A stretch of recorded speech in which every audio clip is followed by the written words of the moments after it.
Dear students, now we are going to see the mechanism of action of azole antifungal agents. Fungal ergosterol biosynthesis starts from squalene. So what is ergosterol? The fungal membrane, no, that is made up of lipid bilayer. So the main content of that phospholipid layer was ergosterol, whereas for humans that would be cholesterol. So the fungi are in need of that ergosterol. So how that is getting ergosterol? The starting material for that is squalene. Squalene, with the help of enzyme called squalene epoxidase, this would be converted to squalene epoxide. Then that would be converted to lanosterol. Then lanosterol, with the help of cytochrome P450 14 alpha demethylase, also delta to the power 14 reductase and delta to the power 8 comma delta to the power 7 isomerase. Finally this lanosterol would be converted to ergosterol. So this would be the general reaction occurring in fungi. Now if we are taking azole antifungal agents, that one is inhibiting this enzyme, that is cytochrome P450 14 alpha demethylase, otherwise lanosterol 14 alpha demethylase. So this enzyme would be inhibited. That's why lanosterol would not be finally converted to ergosterol. So that would be the action of azole antifungal agents. So we'll see this.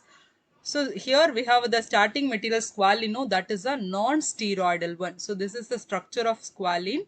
Now by taking that with the help of that squalene epoxidase, here what happens, the bond is present here, no, that is removed, and instead of that, to satisfy the valency of these two carbons, there may be formation of one epoxide by connecting the two carbons.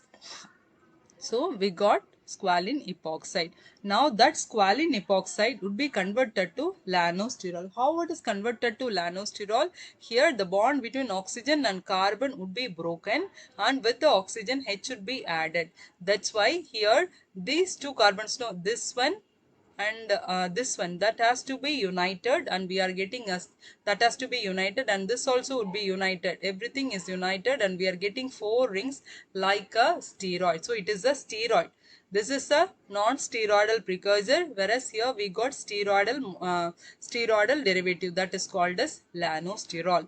Here now with the help of cytochrome P450 14 alpha demethylase, what happens here?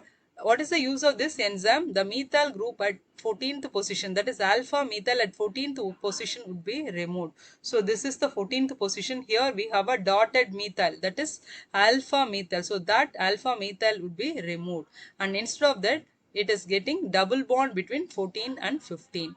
So what is the next step?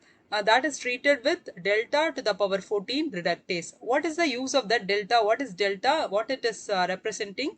Already we have seen this in steroidal nomenclature. So delta is used to designate the double bond. So if we have written only one number, means the double bond is between continuous numbers, that is between 14 and 15.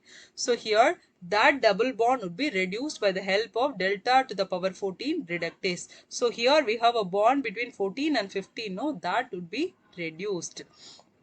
So we got this.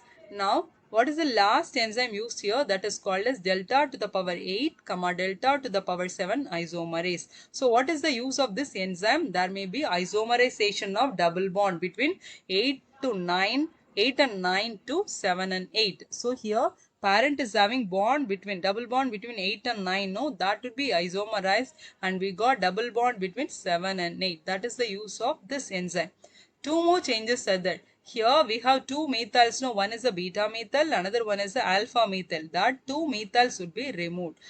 That's why here we are getting one more double bond between 5 and 6. And the last point is, here we got double bond. No, that is shifted from here to here.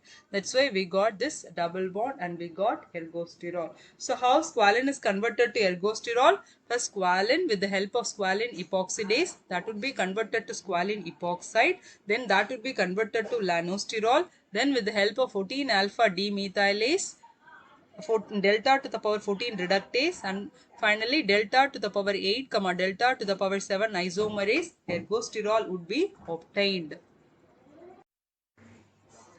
So now what is the action of this azole antifungals? That one is inhibiting this enzyme, that is cytochrome P450 14 alpha demethylase. By inhibiting that, what happens? Lanosterol would not be converted to ergosterol.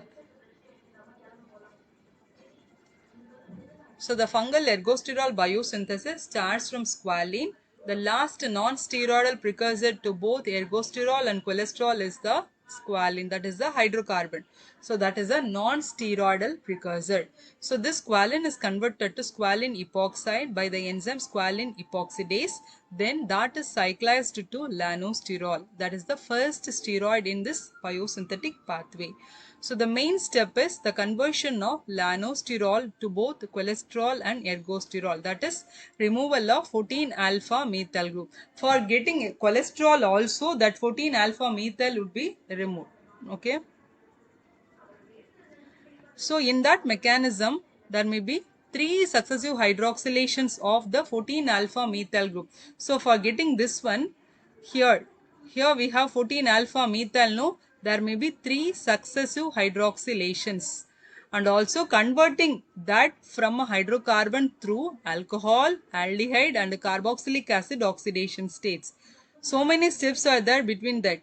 So that would be 3 successive hydroxylations of that 14 alpha methyl group, and converting that from a hydrocarbon through the alcohol, aldehyde and carboxylic acid oxidation states.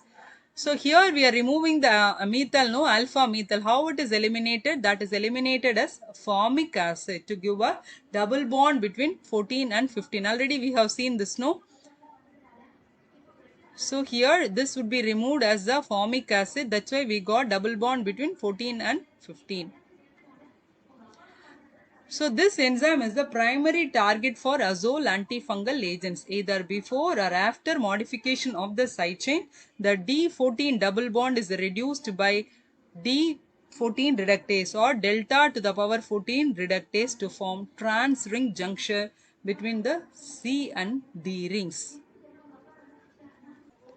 Several steps later, the double bond between C8 and C9 is isomerized. Already we have seen, that is isomerized to D7 double bond by the enzyme D8, D7 or delta to the power 8, delta to the power 7 isomerase.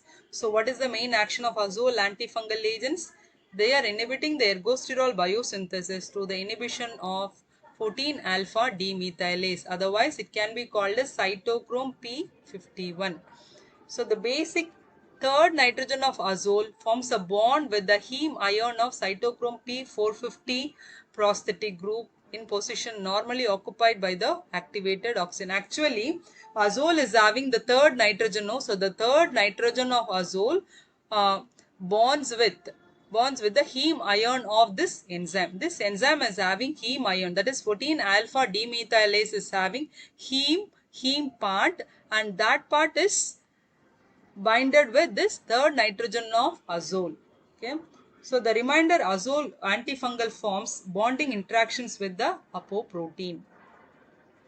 So inhibition of this 14 alpha demethylase results in accumulation of fungal cell membrane of sterols still bearing 14 alpha methyl groups. So these sterols do not have the exact shape and physical properties of the normal membrane sterol, that is ergosterol. So that results in permeability changes, leaky membranes, malfunction of membrane embedded proteins, and finally leads to fungal cell death.